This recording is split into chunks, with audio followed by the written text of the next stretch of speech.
Ndi nthawi ya nkhani zathu mchichewa pano pa radio nafe kuzamitsa chikondi pakati pathu. Madzulo ano muli ndine Eric Mkwaira, koma poyamba nayi mitu yake. Pofuna kuchepetsa vuto la kuchepa kwa malo mdziko muno, bungwe la ARET lalimbikitsa alimi kuti ayambe ulimi wolasakaniza. Adindo achenjezedwa kuti akuyenera kuonetsetsa kuti anthu mdziko muno akukwanitsa kupeza madzi aukhondo mosavuta.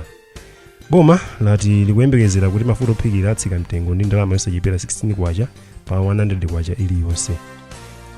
Tili ndi izi ndi zina, khalani pompo.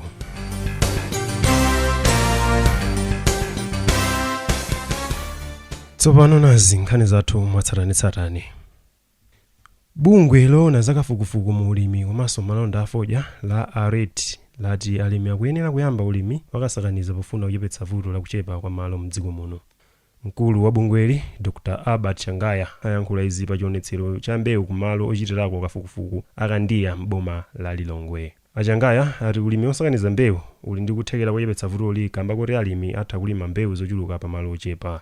Albert Changaya anayankhulana ndi mtolankhani wathu Sam Kalimba. Cholinga chenicheni nchofuna kusonyeza zinthu kafukufuku amene takhati kupanga, amene wafalikira dziko lonse la Malawi, amene akuchita bwino kwambiri kuti ulimi wa fodya upite patsogolo.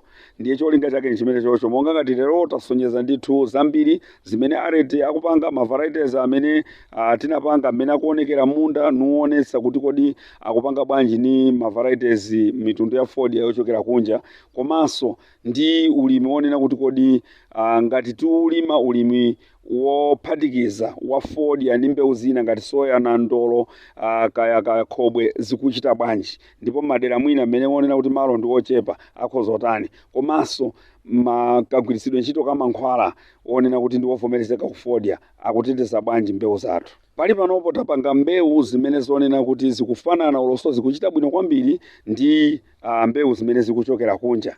Nchifukwa chake timafuna wasonyezanso alimi panopo kuti mwaona mbewu izi zathu komanso mbewu zakunja ako ndi mmene zikuchitira.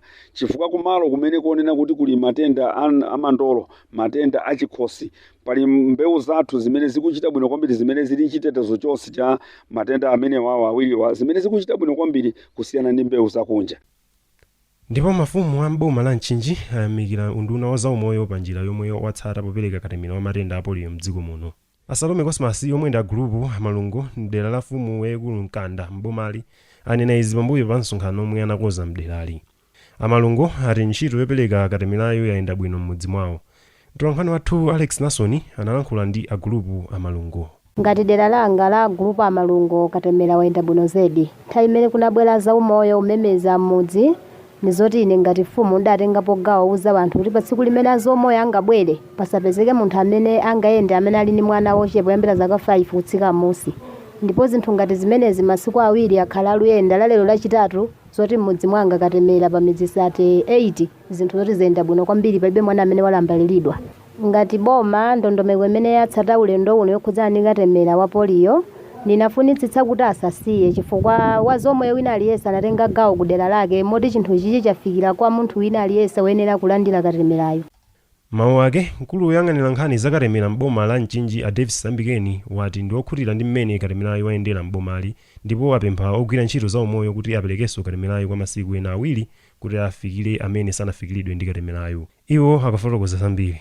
Pali pano ntchito yayenda ndithu bwino ndithu, of course amene tawafikira tikoti about muna 80%.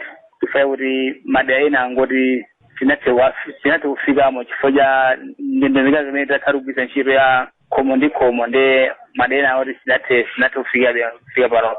Apapa tufuna betiyesetsebe kuti madera amene asanamalize kufikira ana awo ndi kuti tapempha alangizi kuti apitizeko masiku ena awiri kuti athe kufika kuti madera onse afikira. Boma la Nchinji limayenera kufikira ana osachepera zaka zisanu okwana pafupifupi 105,000 masiku anayi monga mwachikonzero choyamba cha unduna wa zaumoyo. Katswiri pa nkhani za malamulo Edge Kanyongolo wati pakufunika kunikira bwino ganizo lofuna kuchotsa lamulo loti bungwe lothana ndi kalangale la ACB lizilemba chilolezo kwa mkulu wa boma ozenga milandu lisanatengere anthu ku mabwalo a milandu.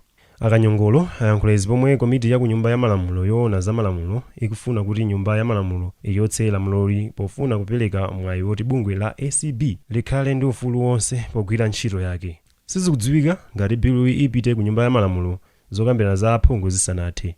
Mtolankhani wathu Jimson Joy Kalimba analankhulana ndi A.H. Kanyongolo. Ineyo ndingaone ngati kungakhale kofunika kuti mwina adeke afufuze kaye ndiponso mwina azifunse kuti chifukwa chani nkhani imeneyi ikupezekabe mpaka lero. Chilungamo chake nchoti nkhani imene nayo mpaka ndi 1996 ka 1998 ndiye zinthu zotero zoti zotenga nthawi zosafunika kuthamangitsa iya. Boma lati kuyembekezera kuti mafuta ophikira atsika mtengo ndi ndalama yosachepera 16 kwacha pa 100 kwa iliyonse kutsatira kukhazikitsidwa kwa ndondomeko ya chuma ya 2022 kudzafika 2023. Nduna yoona za malonda Amai Katsonga ndiyo yanena izi pomwe ati boma lakhala likukumana ndi makampani opanga mafuta ophikira kuti atsitse mitengo ya mafuta awa. Anthu ochuluka mdziko muno akhala kudandaula ndi kukwera mtengo kwa zinthu zofunika pa moyo wa munthu monga bread, mafuta ophikira komanso sopo mwa zina. Zambiri mu ripoti ili ndi Lester Muhone. Nduna za malonda ndi mafakitale Amai Katsonga ati nkhondo ya pakati pa maiko a Russia komanso Ukraine ndi chimodzi mwa zifukwa zimene zikupangitsa kuti zinthu zikwera mtengo mdziko muno. Akatsonga ati boma likupanga chilichonse chotheka kuti dziko lino lidzitha kutumiza katundu wake ku maiko ena ndi cholinga choti dziko lino lidzitha kupeza ndalama zochuluka za maiko ena. Pa nkhaniyi Akatsonga ati boma lapanga pangano la mgwirizano ndi maiko monga South Sudan komanso India omwe aonetsa chidwi ndi katundu opangidwa mdziko muno. Iwo anatsimikiza Malawi kuti dziko lino lichepetsa umphawi wake pomwe posachedwapa liyamba kupanga katundu monga simenti komanso fertilizer zomwe ziwonjezere katundu otumizidwa kunja kwa dziko lino komanso kupanga moyo wa ntchito ochuluka mdziko muno. Apa Akatsonga apempha anthu amadera ku midzi amene akusoweka upangiri ochita malonda kuti akumane ndi akuluakulu ku ndunawo ndi cholinga choti apatsidwe upangiri wa malonda amene angayambe kupanga opindulira dziko lino. Pa nkhani ya mafuta ophikira ndunayi ati makampani akuyenera kutsitsa mafuta awa kamba kuti mu ndondomeko ya chuma chaka chino kudzafika 2023 boma lachotsa msonkho pa mafuta ophikira. Iwo anati ndi zodandaulitsa kuti zinthu zikukwera mtengo ngakhale kuti zipangizo zopangira katunduyu zimapangidwa mdziko muno.